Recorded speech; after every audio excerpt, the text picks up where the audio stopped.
Ok, nouvelle vidéo pour aujourd'hui. Cette fois-ci, ça va être original puisqu'on va parler d'art. Ce qui m'arrive que très très peu dans les vidéos, puisque c'est pas l'objectif principal, mais il n'empêche qu'il est important de s'intéresser à l'art, puisque l'art fait beaucoup d'argent, fait de plus en plus d'argent et prend une place de plus en plus conséquente dans le milieu du NFT.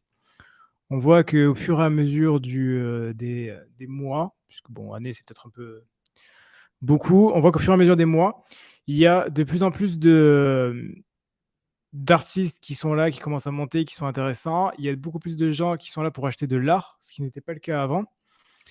Et du coup, il y a beaucoup plus d'œuvres d'art qui peuvent être intéressantes à acheter et à revendre. Donc, il est intéressant également de faire sa carrière en tant que marchand d'art.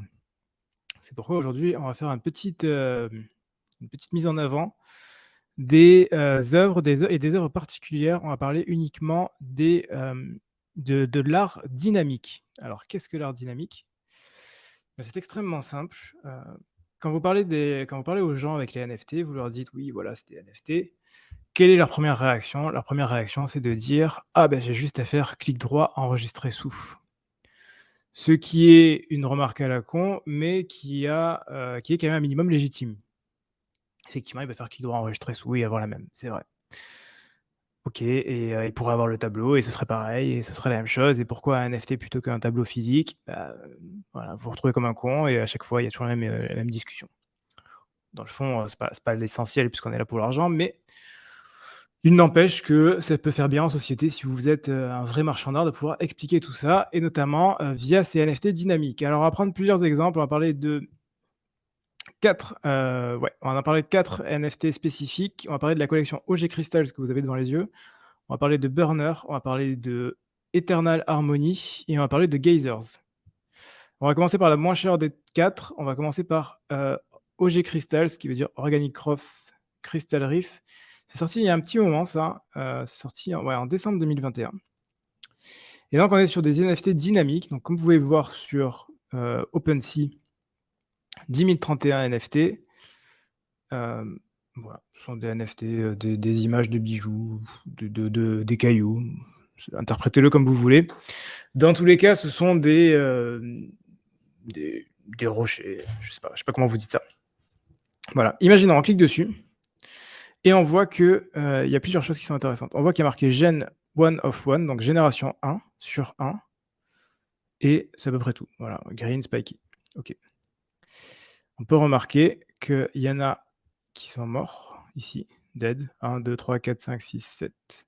Voilà, il y avait avec les numéros, avec les générations dans les morts et il y a également, ah oui, il y a les spéciaux, ouais, il y a les Bored Ape. Ouais, donc il y a des spéciaux, il y a des hard blocks, il y a des brights et il y aura des générations différentes. Voilà. On va aller de 1, 2, 3, 4, 5, 6, 7. En toute logique, le 7 est beaucoup plus cher, ce qui est pas également très, très cher parce que ça n'a pas une collection qui a très, très bien marché. Donc comment ça se passe? Quel était le concept? Le concept, c'est que vous avez à la base de la base, vous avez un rocher standard qui va être reveal après un certain temps. Au passage, j'ai participé à cette vente et je me souviens également avoir fait des achats là-dessus. Si vous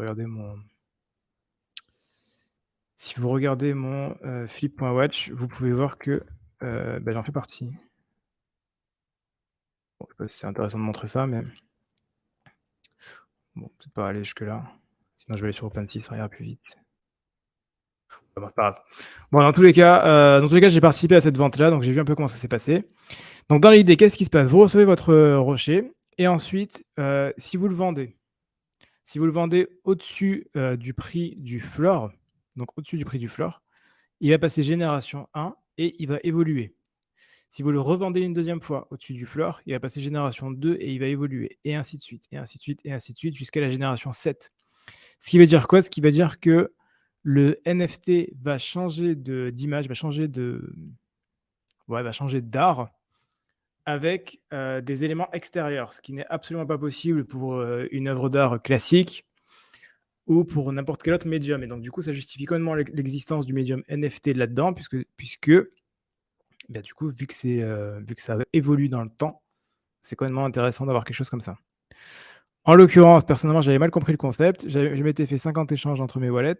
Sauf que j'avais fait des échanges à 0,0001 et qu'est-ce qui se passe? Du coup, on se retrouve avec un NFT qui est de génération, très élevée, mais qui est mort et donc du coup, on peut le voir ici. Ça nous rajoute à chaque fois qu'on fait une vente, voilà, il est de génération 7, mais on voit qu'il y a à chaque fois, il y a des petits bâtons, noirs, ça veut dire qu'ils sont morts. Donc on a même de la réalité augmentée si vous voulez. Vous scannez ça avec votre petit téléphone et vous avez votre œuvre d'art, en réalité augmentée. Donc on a quand même des choses qui sont innovantes, qui sont différentes et qui sont dynamiques et sur lesquelles du coup, là, on va pas vous dire: «Ah oui, mais c'est juste à faire clic droit, enregistrer sous». Bon, en l'occurrence, on peut, mais il y a quand même quelque chose derrière qui change et qui varie et qui permet au médium d'exister et qui permet de justifier le médium. Ensuite, on va parler de Gazers. Gazers qui vaut une petite fortune. Alors pour le coup, on est sur des montants beaucoup plus élevés. Gazers, c'était un Art Blocks Curated, donc c'est pas une collection, qui sort de nulle part, sortie par l'artiste Matt Kane. Voilà, donc ce sont ce genre de NFT et pour le coup, ces NFT-là vont, varier en fonction du temps. Comme on peut le voir ici, ça bouge tout le temps. Ça bouge tout le temps, ça varie et quand il y a des événements particuliers, ça va encore varier. Il va y avoir il y a des variations en permanence du NFT. Donc là, encore une fois, c'est pareil. Si le NFT varie en permanence, j'ai pas une œuvre d'art, tu peux pas avoir une œuvre d'art, physique qui marche comme ça. Donc je suis obligé d'avoir un NFT pour pouvoir avoir ce genre de choses. Ça va varier en fonction des événements, c'est fait de manière dynamique, c'est fait de manière on-chain. Je vais vous lire ouais, ouais, c'est un peu long, mais on va lire un peu. On va lire à partir de là. Sur la surface, Gazers fonctionne comme un calendrier lunaire, de manière algorithmique et synchronisée avec les phases de la Lune dans le ciel en rejoignant la blockchain comme bon voilà, il raconte un peu n'importe bon, il raconte c'est un peu long. Gazers cherche à créer une communauté de collectionneurs célébrant les changements de perception qui arrivent avec le temps, les buts collectifs de la crypto et notre amour de la théorie des couleurs, de l'astronomie et de l'art génératif. Donc on a quelque chose, alors vous allez voir, vous avez même, c'est quasiment une secte sur Twitter, où vous allez avoir des personnes qui, pendant les changements de lune ou pendant le nouvel an ou ce genre de choses, c'était: «Regardez votre geyser, il va changer pendant ce moment-là, ça va être quelque chose d'incroyable» et donc voilà et là pour le coup, on a un médium qui est beaucoup plus intéressant puisqu'il va le changer en permanence et qui change en fonction d'un élément particulier. Ensuite, on a encore d'autres choses qui sont très chères. Au passage, Geysers vaut une petite fortune du coup maintenant, puisque du coup ça a attiré les personnes de leur dynamique, c'était intéressant, le concept était intéressant et ça fait que, c'est pour ça que c'est intéressant de comprendre ce genre de concept puisque c'est un Roblox qui valait, qui est un peu cher 4-5 Ethers au démarrage et qui est quand même désormais un floor à 25 Ethers, donc ce qui fait quand même un joli x5, sachant que c'était monté jusqu'à 35-40 Ethers, c'est pas négligeable. Voilà, c'est pas extrêmement liquide, mais suffisamment pour, vendre. Voilà, il y a 1 jour, il y a 2 jours, il y a 3 jours. Bon, ça se vend, quoi. Voilà, on a même des mecs qui font des flips de 2 000 $. Mais il n'empêche que ça marche. Voilà, donc ça, c'est quelque chose d'extrêmement intéressant. Ensuite, on a, bon voilà, alors il raconte toute sa vie. Si vous voulez lire, je vous laisse l'article, hein, mais, voilà, ça parle du calendrier lunaire, que c'est fait en fonction de l'histoire, ça évolue, ça fait différentes variations. Voilà, à chaque nouvelle lune, il y a un changement de design, donc on a vraiment quelque chose qui, vraiment, vraiment évolue dans le temps et évolue en fonction des événements extérieurs. Donc c'est quand même plutôt poussé. Ensuite, on a, Eternal Harmony de Proportio. Proportio qui s'est fait suspendre son compte Twitter, du coup je peux pas y aller. Eternal Harmony qui est des peintures dynamiques, encore une fois, donc on va aller sur OpenSea, on va vous montrer tout ça. Eternal Harmony change de peinture toutes les 3 heures. Donc toutes les 3 heures, vous avez une nouvelle œuvre qui se reforme. Ce qui veut dire que votre œuvre d'art change en permanence et est complètement différente en permanence. Donc on est quand même sur du assez cher à 0,75, bon ça reste relatif. Au passage, on arrive sur OpenSea, on a l'impression que c'est tous les mêmes et en fait non, quand on clique dessus. Voilà, là on a l'œuvre maintenant. Si on revient 3 heures plus tard, ou si vous avez envie de revenir, vous revenez 3 heures plus tard, vous cherchez celui au floor, eh bien vous allez voir que la peinture est à nouveau différente. Au passage, ce n'est pas 3 heures, mais 3 jours, je me suis trompé. La peinture que vous allez voir existera pendant seulement 3 jours, puis l'algorithme en créera une nouvelle. C'est comme c'est comme une courte et unique rencontre, donc prenez votre temps et appréciez. Donc là, on est sur du pur art, hein, on prend son temps d'apprécier de l'œuvre d'art, ce genre de choses. Il n'empêche que le concept est intéressant. On a quelque chose qui est une œuvre d'art unique et qui va changer en permanence.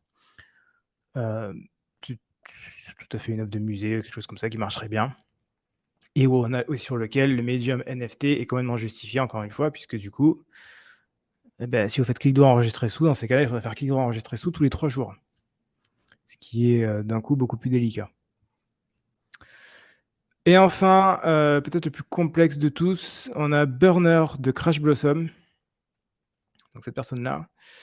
Burner, ce sont 256 pièces, de crypto art dynamique qui changent à chaque bloc d'Ethereum. Donc pour le coup, là, ça change vraiment très, très, très souvent. Cela répond par rapport aux variations des prix du gaz et aux hash de blocs, en changeant dynamiquement en réponse. Voilà, donc il y a le Fred qui explique tout le détail, mais voilà, dans l'idée, ça évolue en fonction des prix du gaz. Imaginons, il y a le gaz monte d'un coup, ça monte très, très haut et du coup, l'œuvre d'art va changer et l'œuvre est différente à chaque fois. Donc là, on est sur quand même quelque chose qui est assez cher, 4,2 Ether, 256 NFT et pareil, vous allez sur l'image, donc ça charge, ça met un peu plus de temps, c'est normal, hein. Vous avez votre image qui va changer en permanence. À chaque bloc, elle va changer en permanence. Donc là, si on reste dessus, normalement, ça devrait changer. Voilà, ça va changer. Ça va changer à nouveau. Dès qu'il y a un nouveau bloc, ça va changer. Donc là, on a la blockchain qui est utilisée en tant que modèle d'art génératif et on va représenter la variation de gaz via une œuvre d'art. Donc encore une fois, c'est complètement lié à Ethereum. C'est complètement lié à la blockchain. On ne peut pas dissocier d'un côté la blockchain et de l'autre côté notre œuvre d'art. Encore une fois, vous pouvez faire clic droit enregistrer sous, il faudrait le faire toutes les quelques secondes. Et donc on voit que vraiment l'œuvre change en permanence, en permanence, en permanence. Vous pouvez, ça reste de l'art, vous pouvez construire toute une histoire autour de ça, construire tout un narratif, raconter une histoire. Vous pouvez avoir un mec dans un musée avec des petites lunettes et une chemise très sérieuse qui pourra vous raconter comment ça a été fait, comment ça a été construit. Voilà, donc on a vraiment des œuvres d'art sur lesquelles, cette fois-ci, eh bien, vous ne passez pas pour un con en disant: «Bah non, il y a juste à faire clic droit enregistrer sous». Ça ne marche plus. Ici, vous avez des œuvres qui sont complètement dynamiques, qui sont différentes, qui sont plus complexes. Voilà. Comment on fait pour dénicher les artistes qui font ça? Eh bien, c'est compliqué. Il faut les connaître, il faut maîtriser, il faut savoir tout ça et dans ces cas-là, pour regarder tout ça, vous pouvez cliquer sur le petit lien dans la description pour accéder au Discord sur lequel on vous appelle, on vous explique tout ça. Mais dans tous les cas, c'est, compliqué par vous-même de chercher, de trouver les artistes qui font de l'art génératif et d'autant plus de l'art génératif dynamique puisque c'est quand même quelque chose qui est, pour l'instant, relativement assez rare. D'où les prix, relativement élevés qu'on peut voir d'ailleurs sur les œuvres. Voilà, c'était pour la petite vidéo du jour. Y a-t-il des artistes à surveiller? J'en ai montré 4 ici, en l'occurrence. Après, je vais pas montrer les autres. Comment faire pour trouver? Je viens de le dire. C'est toujours payant votre Discord? Oui, oui, c'est toujours payant et ça le sera toujours. Ça y est, ce sera jamais gratuit. Donc voilà. Comment burn les NFT merge? Ça se fait pas encore le burn, la fenêtre de burn pour le merge n'est pas encore ouverte. Est-ce que ça vient de burn? Non, ça n'a pas burn encore, ce sera, je pense la semaine prochaine. Mais voilà, encore une fois, Jack Butcher qui fait des burns, qui fait des images, avec les checks, c'est encore une fois quelque chose de différent qui permet de justifier l'utilisation de la blockchain pour des œuvres d'art et donc vous avez un narratif qui est beaucoup plus intéressant et sur lequel vous pouvez vendre beaucoup plus cher votre NFT et justifier un prix beaucoup plus élevé. Il faut que tu, passes, la petite appel, on t'explique tout ça par appel, on ne dit pas ça en public. Voilà, c'est tout pour cette vidéo. C'était pour montrer un petit peu des choses différentes puisque, parce qu'on va faire un peu plus d'art. Personnellement, je vais faire un peu plus d'art parce que du coup